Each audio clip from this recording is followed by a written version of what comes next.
Hello everyone, welcome in economics class. Hope you all are staying healthy. Today we will do inflation, or I will explain demand pull inflation. This topic is very important for commerce and economics candidates. So let's start. Firstly, I will make you understand definition of inflation. What is inflation? Inflation is increase in price of goods and services over a period of time. Listen carefully. Inflation is increase in price of goods and services over a period of time. Then what is demand pull inflation? So demand pull inflation is it occurs when the demand of good is high as compared to supply. As a result, prices increase. Eventually, it will lead to inflation. I will explain it again. Listen it very carefully. Demand pull inflation occurs when the demand of goods is high as compared to supply. As a result, prices increase. Eventually, it will lead to inflation. For example, during COVID pandemic, suddenly demand for sanitizer and masks increased. As a result, its prices become very high. It became causes of inflation. So now, what are the causes of demand pull inflation? There are these causes. There are 6 causes, that is increase in money supply, government expenditure, credit creation, foreign demand, expansionary fiscal policy, expansionary monetary policy. And one by one I will explain it. First is increase in money supply. What is this? When the money supply increase, that means the people have more money in hands. As a result, they will do more demand. What the supply is constant. As a result, prices increased. Then second is government expenditure. Through the what the government do? Through the government expenditure, government inject more money in economy. That means the people will have more money. As a result, they will do more demand and it will lead to increase in prices. Then third is credit creation.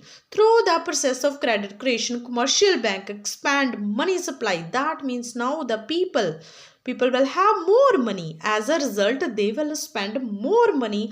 Eventually, it will lead to increase in prices. Then what is 4? 4 is foreign demand. Whenever export increased, that means we are spending more product in foreign countries.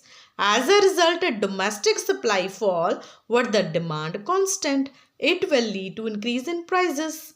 Then fifth is expansionary fiscal policy. What is this? When the government reduce taxes, then the people spend more money. Eventually, demand and prices increased. What is 6? 6 is expansionary monetary policy. What is this? When the Reserve Bank of India, that is RBI, reduced interest rate, as a result the people take money from the banks and spend more money in market. So it will lead to increase in demand and prices. So we will do this all the process of demand pull inflation. How it works? When the demand increased more and supply remain constant, how it happen inflation come in the economy? We will do all with the help of diagram. So let's start. Okay, dear students, see, I have this diagram. On x-axis, what I have on x-axis? Output. On y-axis, I have prices. So this DD, D1, D1, D2, D2, they all show about demand. So they are demand curve. And here is supply curve, PS. This is supply curve, PS. So this Y, Y1, Y2, Y3, Y4, they show about the changes in supply. And this D, D2, D3, D4, D5, they all show the changes in demand and they're the prices. Okay. Now, firstly, on x-axis we have output and y-axis we have prices. These all show about the demand and this curve show about the supply. From P to R, our supply is perfectly elastic. That means when the demand change, supply will also change at same proportion. Here, see, the demand change from D to D1 and the supply changes from Y to Y1. They change in same proportion. Okay, what But price will not change. Why? Because as the demand change, supply will also change. As the demand increase, supply will also increase in same proportion. Then there will be no change in prices. Okay. Then here you can see from what there is, when you can see here is demand changed from D1 to D2.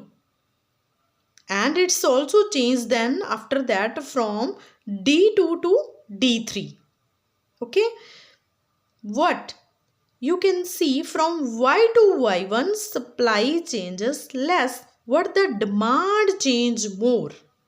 Demand change from D2 to D3. It's large in larger proportion. What the supply change little bit from Y1 to Y2 and from Y2 to Y3 also. So you can see there is a difference between demand more and the supply less, and here the prices change less. So you can say the prices change from P to P1. So there is small inflation. I can say the prices change now from OP to OP1. So there is small inflation. Okay. Then you can see after that what is there when the supply change from Y2 to Y3 here and the demand change from D to D3. So there is demand difference between the changes in the proportion of the demand is more as compared to supply. So the prices change more. So the prices increase more as compared to OP to OP1. So the prices changes more. Now the price OP2. Okay. Now then after that from now the supply changes from Y3 to Y4 is less and the demand more. That change in demand is more from D3 to D4. So now the prices changed. It's reached OP3. That is more. Okay. So you can see what is C point. Here is C point. What show? It shows about full employment. What it show? It shows about full employment. After C point, you can see the supply become inelastic. The supply will not change whether the demand change or not. The demand is changing. The demand is increasing. But the supply will remain constant. So what will happen there? There will be biggest change in the prices of products. Okay. Now what will happen there? Only prices increase, but the supply will not change. You can see that demand increase from D4 to D5. What the supply will not change. There will be no change in supply. Supply remain constant. As a result, prices increase. Now the prices reach OP4. It's increased, or we can say it's raised from OP3 to OP4. Now it's reached high. Now at the peak, now the prices. So now what condition there in the economy? There is inflation in the economy. Hope you understand the concept of demand pull inflation. Thank you.